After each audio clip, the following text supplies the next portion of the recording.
Coming up next on Down the Right Field Line, we're talking arbitration cases and we're talking Marlins rotation. On top of that, we're talking about a former U player who's in trouble. Next.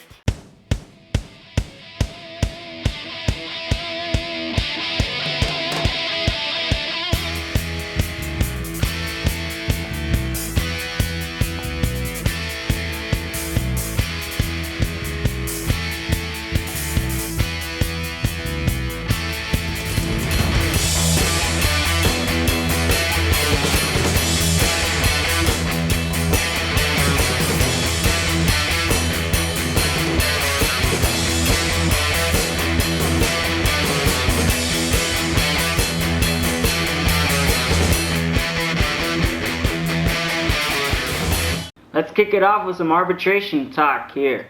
The Marlins had to decide whether to tender contracts to these players who are arbitration eligible. And let's start with first-year arbitration eligibles. We've got Emilio Bonifacio, Donnie Murphy, Brian Sanchez, John Baker, and Chris Volstad. Second-year arbitration eligible, we've got Burke Badenhop, Clay Hensley, and Edward Mujica. Third-year arbitration eligible, we've got Anibal Sanchez, and fourth-year arbitration eligible, we've got none other than Juan Carlos Oviedo, aka Leo Nunez. So after reading that long list, Robert, we've already seen some of the moves already made with some of these players, but what do you think on who we tendered contracts to? Well, I think it was a smart move by the Marlins to trade away John Baker. He's a fan favorite. I was a huge fan of John Baker, and I thought there was a lot of potential in having a 1-2 punch with John Baker and John Buck.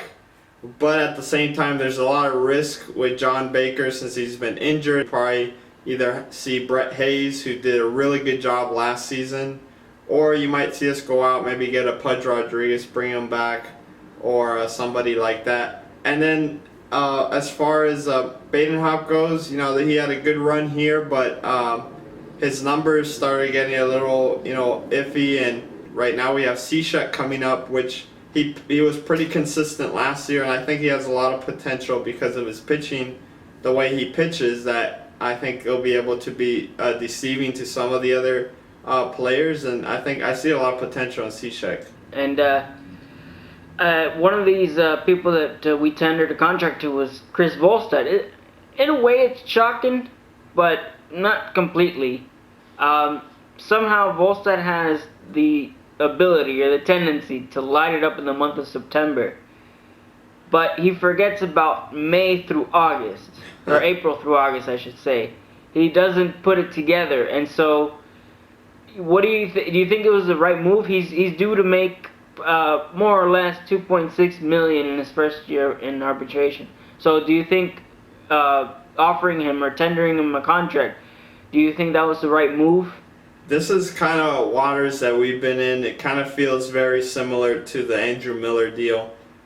He was continuing to make over $1 million, and you have guys that were barely making the minimum that were pitching better than him. And Volstad, he has good stuff, but his biggest problem is locating. If he could locate his fastball down in the zone, he's going to get a lot of ground balls, and he's going to be a great pitcher. He's going to rack up those strikeouts, and he's going to pitch a lot of innings. He's an innings eater. Now, the thing with Volstad is he doesn't do that. He leaves the fastball up. He allows a lot of home runs. The risk-reward of Volstad, maybe he'll come out big, maybe he won't. I have a quote here from Larry Beinfest. He recently said, "It's very difficult to buy pitching, to trade for pitching, but we're on it."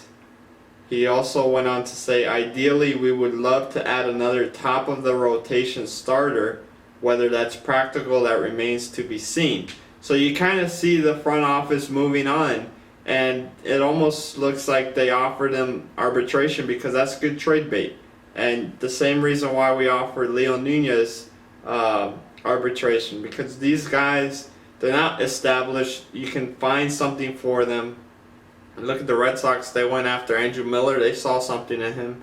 So maybe some of these guys, they could get us back top of the rotation starter, and I think Volstad could do that.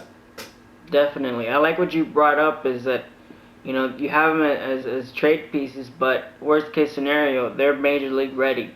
And just with a little tweaking here and there, they can fit well with the ball club. But, we'll see how it goes. And now that we're on that topic on the Marlins rotation, you're looking at it, you've got JJ, hopefully, if healthy, when healthy, is dominant. Then followed by Burley, Nolasco, or Sanchez, flip-flop either one, and then I guess Volstad at the end there. Uh, what name would you like to see come in here? If you had the pick of the litter, as they say, for the top end of the rotation guy, who would you like? I mean, the biggest, I guess, guy out there besides Yu Darvish, which is the biggest name right now, which the Marlins didn't bid on, is Gio Gonzalez. And Gio Gonzalez is a lefty, which it would be nice to have two lefties in our rotation because of all the lefties in the National League East. And he's a top of the rotation guy. He has a great fastball. I believe he has a slider as well. And he's a presence in there. He's really young, but he has a presence on the mound that, along with Mark Burley, I'm sure Burley's going to be able to add some of his advice as a lefty and build him up. And I think you put Gio Gonzalez in there, I mean, it almost slots Nolasco fifth. And if you have Ricky Nolasco as your fifth starter, that's a pretty good rotation. Definitely. And I'll have to agree with you there. And not only that about Gio Gonzalez, but he's a hometown guy. Went to school at Monsignor Pace. He's from Hialeah. So little things like that. It's just, we talked about it in our last show about reaching to the fan base. Hello, that's the option I think you want if we had our pick of the litter. But we're not GMs. We pretend to be GMs. Well, the biggest question with Gio Gonzalez right now, and I think this is the only thing that's preventing him from coming here, is right now Oakland is trying to get a new stadium, much like we were a couple years ago. And if they're going to trade a guy away that still has 3 or 4 years left of team control, they want a lot back. And I believe the last report that came out that Oakland wanted Mike Stain or Lomo, which that is asking for a lot. Now I think the Marlins can package a Matt Dominguez, which I think is going to be a legitimate third baseman in the future, and perhaps a Chris Coughlin or Volstad, Leo Nunez, some combination of that, which we might have to swallow some of their contracts in order for them to accept that kind of a trade. Right. But it's something you're going to have to give out a lot, but you get Gio Gonzalez for 4 years. So, I mean, I think it's a trade that we have to definitely look into. Moving on to Milwaukee, where Ryan Braun tested positive, or allegedly tested positive, for PEDs. And he's denying it. He's saying, quote, it's BS. But to me, it's a shocker. I don't know about you, but I didn't expect this from Ryan Braun. I mean, well, obviously, my initial reaction, much like all the other players, like Manny Ramirez, is, you get really upset because in today's world, it's not acceptable to take steroids, or it wasn't steroids necessarily, but it's not acceptable to take a banned substance. And Barry Bonds did it, Mark McGwire did it. It wasn't frowned upon back then. So now you have this come out. Supposedly he did the test in early October. He found out that he had failed in late October, and for some reason it leaked out. It wasn't supposed to be leaked out, which is another area of concern where you have all these documents that are supposed to be confidential, and all this stuff just gets leaked out like that.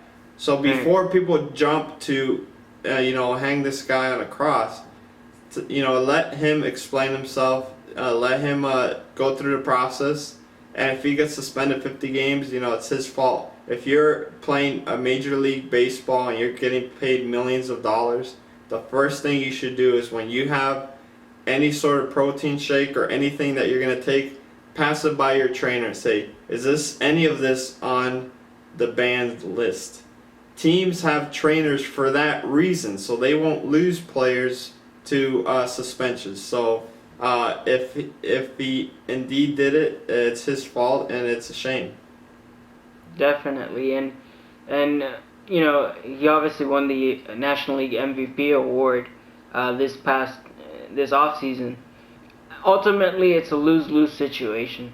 I mean, whether if you have him as the MVP, then you know you're gonna get backlash as to you didn't reprimand, you should have taken it away, blah blah blah. But if you take it away, then it's like, well, now you have to take away Barry Bonds, you have to take away all these awards that have been passed on, and it's a catch-22. It's a lose-lose. I can give you any catchphrase I can give you, but that's pretty much my stance, is that you're not going to win either way. And if it were up to me, just leave it alone. It hurts. It hurts to say leave it alone, and you don't want to. You're trying to set a new precedence where you're not tolerating any of this. For this week's Fair or Foul, I'm throwing it over to Rob and see what he has to talk about. Well, guys, I just wanted to talk about some of the recent talk. I've been reading a lot of articles online, and a lot of people are really asking a lot of questions about why the Marlins are spending the money they're spending this year. It all comes from the new ballpark. When you go into the new ballpark, like we explained in previous episodes, you have all these extra revenues that you didn't get at Sun Life Stadium, which we had the worst deal in Major League Baseball. And people were talking about, well, why didn't we spend the money that we were going to spend this offseason on Albert Pujols? Why didn't we spend that in 2007 and lock up a guy like Miguel Cabrera, which we've had a lot of difficulty replacing him since he left in 2007? Well, let's look at the numbers. Back in 2007, he made $7.4 million. The next year, he signed a huge contract with the Tigers after we traded him. And in 2008, he made $11.3 million. Now, in the 2008 team, that was a really low budget team. We didn't have the ballpark on the horizon. Remember, the ballpark deal was reached around April of 2009. So it wasn't even close to being done. It still had another year of negotiations. That ballpark was nowhere to be seen. You can't start thinking that the Marlins should have done it back then, because if they would have locked him up long term, they would have been stuck with his contract if they were going to have to be relocated to like San Antonio or Oregon, wherever we were going to go. So that's not something you want to do long term unless you have the security of a new ballpark. That's the reason why they're spending the kind of money they're spending. They want to make a huge splash, get people out there, get 2 million people out there to watch the Marlins. The team will pay for itself. Well, that does it for Down the Right Field Line. Make sure to follow us on Twitter, like us on Facebook. Who do you think should take that final spot in the rotation in 2012? We'll leave you with the random video of the week, which we like to call the Major Freakout.